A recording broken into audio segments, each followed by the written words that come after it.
दोस्तों, तो आज हमारी प्रैक्टिस सेट की शायद सेकंड या थर्ड क्लास, जो कि हमने 20 क्वेश्चन की रोज़ का टारगेट लिया था और हिस्ट्री से शुरू किया हूँ और धीरे धीरे हर एक इंपॉर्टेंट क्वेश्चन करा दूंगा। जो कि आज का क्वेश्चन थोड़ा मॉडरेट है, तो शुरू करते हैं बिना लेट किए।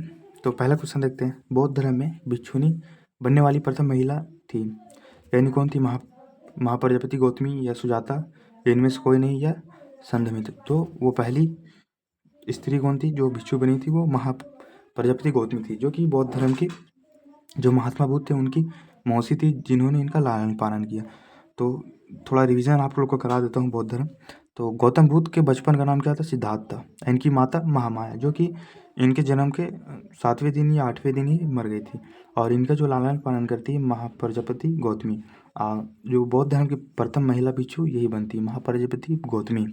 तो इसी तरीके से आपको भी हर क्वेश्चन की रिवीजन करना है क्वेश्चन प्रैक्टिस करने समय, कि फॉर एग्जांपल बौद्ध धर्म की भिक्षु बनने वाली प्रथम महिला कौन थी? तो महाप्रजापति।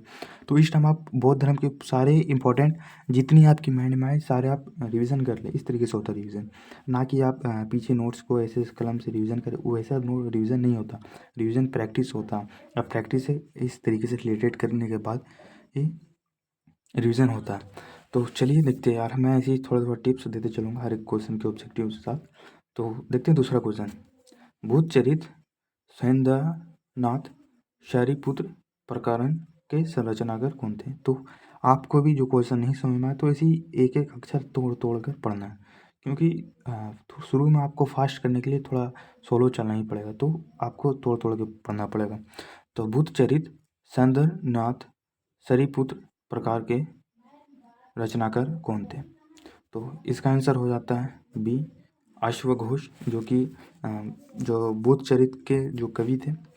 फिर देखते हैं 23वां क्वेश्चन। महाबोधि मंदिर परिषद का खाली स्थान के जीवन से सीधा संबंध है, तो वो किस जो महाबोधि मंदिर है वो भगवान बुद्ध से संबंधित है, जो कि महाबोधि मंदिर बोधगया में जो बिहार में स्थित है। और जो ये जो महाबोधि मंदिर है ना, तो उसे 2002 में यूनेस्को ने विश्व धरोहर जो होता है यूनेस्को, वो अपने अंदर ले लिया था। कब? 2002 में। तो आप इस तरीके से रिलेट करके चलिएगा ऑप्शन को, जो भगवान बुद्ध से रिलेटेड थी। महाबोधि मंदिर कहाँ है? तो बिहार में, बोधगया में। फिर देखते हैं 24वां क्वेश्चन। किस शासक ने अंतिम समय में जैन धर्म अपनाकर जैन धर्म अनुसार अपने प्राण त्याग दिए थे? तो वो कौन था? चंद्रगुप्त मौर्य था, जिन्होंने अपने अंतिम पल को जैन धर्म स्वीकार कर लिया। और अपना जो उनका मृत्यु हुआ था वो भूख के कारण हुआ था, मतलब खाना पीना सब चीज़ छोड़ दिए थे, उसके कारण इनका लास्ट में मृत्यु हो जाता है। जो कि ये सारे मुँह छोड़ देते हैं, लास्ट में जैन धर्म को अपना लेते हैं। तो अब देखते हैं 25वां क्वेश्चन। 25वां क्वेश्चन कहता है कौटिल्य के शासन के प्रधानमंत्री तो कौन थे? चंद्रगुप्त मौर्य के थे। यानी जो मौर्य साम्राज्य था उसके जो कौटिल्य थे वो प्रधानमंत्री थे, या कौटिल्य बोला जाए या चाणक्य। तो आप इस तरीके से रिवीजन करिएगा। तो अब देखते हैं 26वां क्वेश्चन। 26वां क्वेश्चन कहता है अशोक के निम्नलिखित अभिलेखों में से किसमें दक्षिण भारतीय राज्यों का उल्लेख हुआ है? तो वह द्वितीय मुख्य शिलालेख में ये दिया गया है, जो अशोक ने लिखवाया था। और यह यहाँ 3 शिलालेख मिलते हैं, स्तंभ लेख, शिलालेख और गुहा लेख। तो ये जो शिलालेख थी वो अशोक ने काफ़ी अशोक की प्रचलित थी शिलालेख। फिर देखते हैं 23वां क्वेश्चन। जो आज का क्वेश्चन है थोड़ा मॉडरेट है और थोड़ा लॉन्ग भी है, तो इसे आप लोग भी क्वेश्चन पढ़ते जाइएगा और आंसर देते जाइएगा, और अपना लास्ट में स्कोर जरूर बताइएगा। फिर देखते हैं 27वां क्वेश्चन। निम्नलिखित में से कौन सबसे प्रसिद्ध शासक था जिसने काठियावाड़ में सुदर्शन झील की जीर्णोद्धार द्वारा करवाया गया था?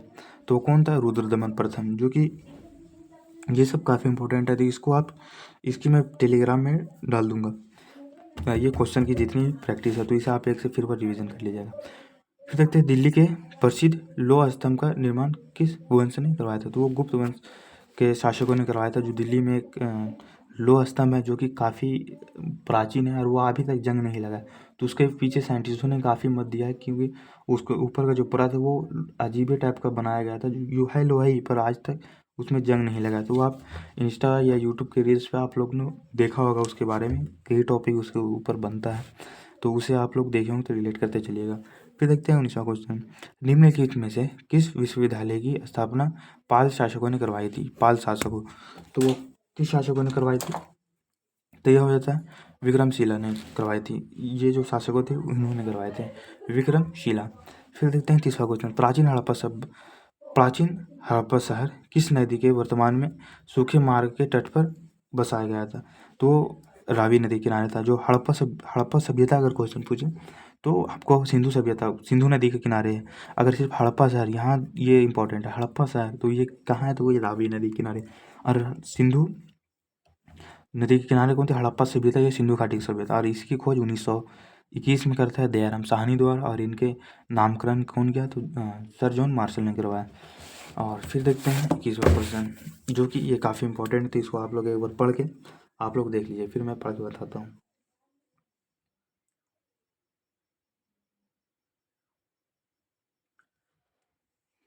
तो चलिए देखते हैं कि 31वां क्वेश्चन, तो काफ़ी आपको इस तरीके से मॉडरेट मिलेगा, जो कि आप देख सकते हैं कितनी लंबी है। तो इसको आपको पढ़ने में ये आंसर इसका वन शॉट में आ जाएगा। आप सिर्फ 2 लाइन यहाँ तक पढ़िएगा और आंसर दे दीजिएगा।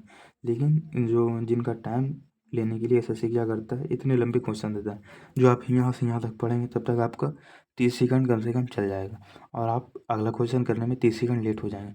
तो इसी को प्रैक्टिस से होता है। तो देखते हैं 20वां क्वेश्चन, पूरा पाषाण काल के विस्तार से 2 मिलियन वर्ष पूर्व से लेकर लगभग 12,000 वर्ष पूर्व तक, मतलब ये टाइम पीरियड पूछ रहा है। समय की इस लंबी अवधि को आरंभिक, मध्य और उत्तर पाषाण काल में विभाजित किया गया है। यानी ये समय पूछ रहा है, तो वो मैं सीधा बोल देता हूँ 99। बाकी इसको आप पढ़ के अगर समझ जाएं तो समझ लीजिए। जो पूरा पाषाण काल था, जो 3 पूरा पाषाण काल, मध्य पाषाण काल, नव पाषाण काल, उसी के बारे में पूछा जा रहा है। तो इसे आप जो खाली स्थान है जो मानव इतिहास का 99% कवर करती है, जो विभाजित किया गया था। जो ये जो तीनों पाषाण काल है, पूरा पाषाण काल, मध्य पाषाण काल, नव पाषाण काल, इसे औजारों के बेस पे हथियारों जो मिले थे माइक्रोलिथ, उस हिसाब से टाइम पीरियड पे बांट दिया गया था। वही यहाँ पूछा जा रहा है, बाकी कोई इंपॉर्टेंट नहीं है। फिर देखते हैं 32वां क्वेश्चन, नव पाषाण और मध्य पाषाण चरणों के बीच अतिविरूप भारत के किस भाग में प्रारंभिक लौह वस्तुएं देखी गई थी? तो दक्षिण भारत में जो लौह युग का जो शुरुआत हुआ था, वैदिक काल, हड़प्पा ये क्या कहते हैं, नवपाषाण के बाद फिर हड़प्पा सभ्यता आता है, उसके बाद शुरू होता है वो दक्षिण भारत से स्टार्ट होता है। फिर देखते हैं 33वां क्वेश्चन, हड़प्पा वासी को तांबा संभव वर्तमान समय के खालिस्तान से प्राप्त होता था? तो वो राजस्थान से प्राप्त होता था। लेकिन ये जो तांबा है ये काफ़ी अंतिम में हुआ था। बाकी हड़प्पा सभ्यता का मुख्य धातु पूछा जाए तो वो कांसा था, जो तांबा प्लस टीन को मिलाकर बनता था, कांसा। फिर 34वां क्वेश्चन, लौह युग का सबसे आम उपकरण था खालिस्तान जिसका उपयोग पेड़ों के काटने या लकड़ी काटने का हथियार एवं उपयोग किया जाता था। यानी जो हड़प्पा सभ्यता में कौन से लौह युग का मतलब काटने उटने के लिए यूज किया जाता था, लकड़ी उकड़ी पेड़ों उड़ों को, तो वो कौन था? कुल्हाड़ी, जो कि लोहे का आविष्कार हो चुका था। ये वैदिक काल का क्वेश्चन है, जब लोहे का आविष्कार हो चुका था। फिर देखते हैं 35वां क्वेश्चन, निम्नलिखित में से किस नदी का नाम ऋग्वेद में केवल एक बार आया है? तो वो गंगा नदी का एक बार आया। जो ऋग्वेद, जो हमारी वेद है, 3 वेद, 4 वेद, ऋग्वेद, सामवेद, यजुर्वेद और अथर्ववेद, तो इन 4 वेदों में से ऋग्वेद में एक बार गंगा का नाम आया। फिर देखते हैं 36वां क्वेश्चन, ऋग्वेद में गंगा नदी का उल्लेख कितनी बार है? तो ऋग्वेद में गंगा की कितनी बार? तो वो एक बार है, जो आगे ऑप्शन दिया हुआ है। फिर देखते हैं खाली स्थान, वेद चारों वेदों में सबसे छोटा यह हिंदू परंपरा में एक दिव्य स्थिति रखता है और गुना और मंत्रों का संग्रह करता है। तो वो कौन था? समवेद था, जो चारों वेदों में से सबसे छोटा है, समवेद। फिर देखते हैं 28वां क्वेश्चन, इतिहास का जनक किसे कहा जाता है? तो इसका आंसर आप लोग कमेंट करके दे दीजिएगा, काफ़ी इंपॉर्टेंट है, इतिहास का जनक किसे कहा जाता है। तो मिलते हैं नेक्स्ट वीडियो में, तब तक के लिए जय हिंद।